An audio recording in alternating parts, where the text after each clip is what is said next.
So dear students, now today we are going to start the last part of our simple sentence, optative sentence.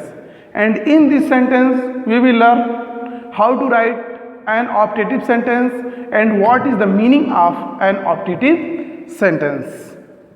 Before starting this very chapter, I want to tell you this sentence, optative sentence, is also a part of an exclamatory sentence. This is conformed to you.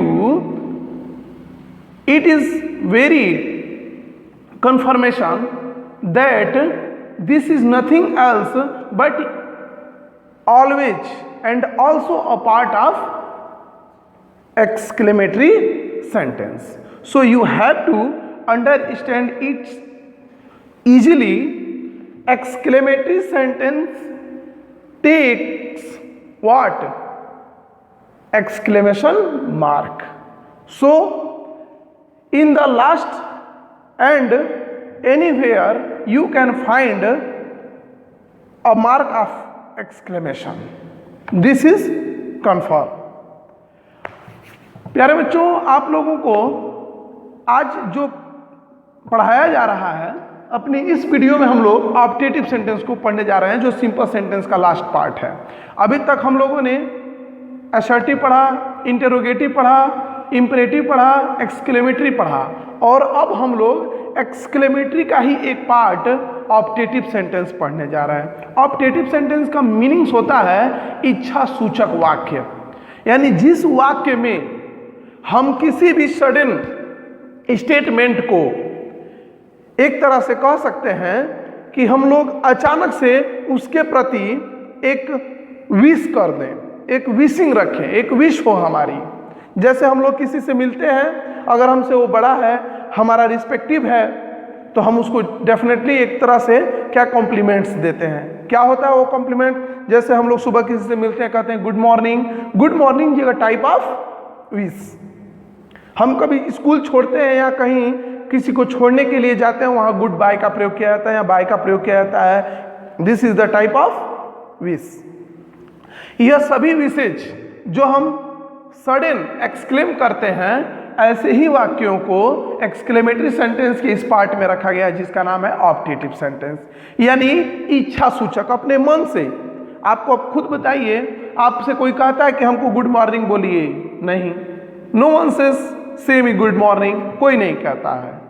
कोई कहता है कि आप मुझे श्राप दीजिए, आप मुझे गाली दीजिए, इस तरह की चीज़ों को कोई नहीं कहता। लेकिन अचानक ऐसी प्रक्रिया आपके सामने होती है, इस तरह के घटनाक्रम होता है आपके सामने कि आप उस स्टेटमेंट को वैसे ही बोल देते हैं। जैसे आपका किसी ने दिल दुखा दिया, आपने उसको कहा गो टू हेल, भाड़ में जाओ, बर्बाद हो जाओ, इस तरह के शब्दों का हम इस्तेमाल कर देते हैं। इस तरह के जितने भी वाक्य होते हैं वे सभी के सभी किस में आते हैं, किसके अंतर्गत आते हैं? Optative sentence.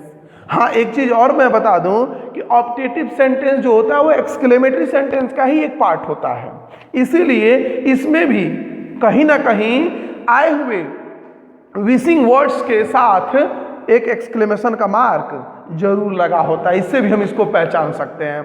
लेकिन कंफ्यूजन ना हो, अगर आपसे कोई पूछे ये कैसा सेंटेंस है, आपने कह दिया एक्सक्लेमेटरी, ठीक है एक्सक्लेमेटरी है क्योंकि एक्सक्लेमेटरी का ही पार्ट है। लेकिन अगर आप अब जानते हैं कि अचानक से हम सडन फीलिंग हमारी होती है और वह अचानक से स्टेटमेंट के रूप में आता है, तो एक्सक्लेमेटरी होता है। जैसे हमने कल क्या बताया था वीडियो में, हमने पिछली वीडियो में जो एक्सक्लेमेटरी पढ़ रहे थे तो उसमें हमने क्या देखा था कि हम लोगों ने देखा कि एक्सक्लेम्ड हो गए, अचानक किसी चीज़ को सांप हमने देख लिया और हमारे मुंह से कोई चीज, अरे बाप रे, बहुत बड़ी चीज, किसी कोई ऐसी चीज है जो हमारे देखने के हिसाब से बहुत बड़ा है, हमने उसको देख लिया, अरे बाप रे इतना बड़ा।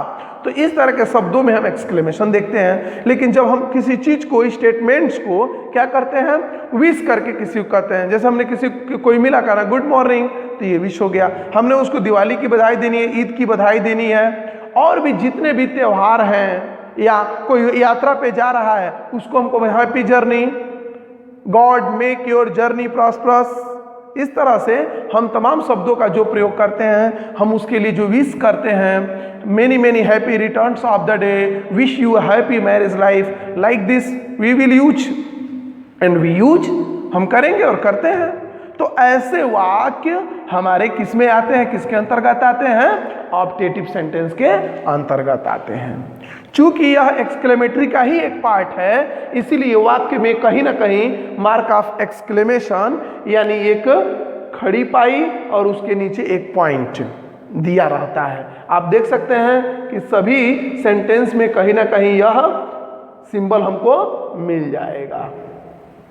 कोई दिक्कत नहीं होनी चाहिए, आप लोगों को नोट करते चलेंगे। तो इस तरह से आप देख सकते हैं कि यहाँ कुछ उदाहरण है और उसका डेफिनेशन का मीनिंग्स कुछ नहीं है यहाँ पे, केवल इसलिए मैंने बता दिया। यह एक प्रकार का एक्सप्लेनेशन है कि आपको कभी बताना पड़े, कोई पूछे आपसे कि ऑप्टेटिव सेंटेंस के बारे में बताइए, तो then you can tell them और हिम जस्ट इन इंग्लिश और इन हिंदी। अगर कोई पूछता है तो हिंदी में आपको बताना हो तो कहेंगे कि जिस वाक्य से हम प्रार्थना, विश, इच्छा, श्राप का बोध कराएं, बधाई का बोध हो, तो ऐसे वाक्यों को हम लोग क्या कहते हैं? ऑप्टेटिव सेंटेंस कहते हैं। कन्फर्म हुआ? चलिए थोड़ा सा इंग्लिश में इसका डेफिनेशन देख लेते हैं, एक तरह से इसका एक्सप्लेनेशन समझ लेते हैं कि the sentence in which statements are shown as wishes, praise, curse in exclamation में। किस तरह से हम डायरेक्ट कहना, एक्सक्लेम करके कहना। ऐसा नहीं कहीं कोई बात लिखा है वैसे हमने कह दिया गुड मॉर्निंग, नहीं। हम किसी से मिले कभी भी तो गुड मॉर्निंग कह नहीं सकते हैं। ये अचानक होता है कि दिन भर हम गुड मॉर्निंग कहते रहेंगे, रात भर गुड मॉर्निंग कहते रहेंगे, समय के अनुसार good morning, good afternoon, good evening, इस तरह से हम शब्दों का प्रयोग कर लेते हैं। अर्थात the sentence which is generally started, हाँ एक चीज है कि यह वाक्य जनरली सामान्य रूप से मे वर्ड से इस्तेमाल होता है। इसमें मे का मतलब सकना या प्रोबेबिलिटी का नहीं है। जैसे हम नहीं बोलते हैं कि आज बारिश हो सकती है, मे का हम प्रयोग करते हैं, इट मे रेन टुडे, तो ऐसा नहीं है। इसमें जो मे है वो इसको शुरू करने का एक वर्ड है।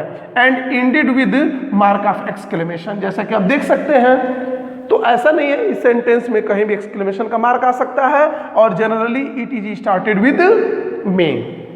सो let us and see the examples. May god bless you, आप देख सकते हैं। Go to hell, congratulation you are selected in this job, good morning, happy journey, happy Diwali, good bye friends. These types of sentences are called optative sentence. So dear students, you are advised, you are suggested to note all the functions just are given to you and taught to you. Just note in notes book and learn so that you may proceed and you may answer all the questions related to the sentence.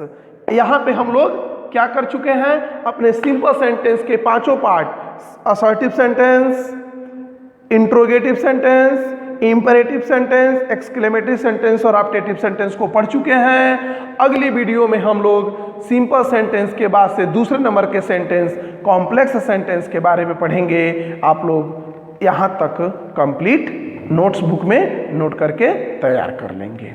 Okay.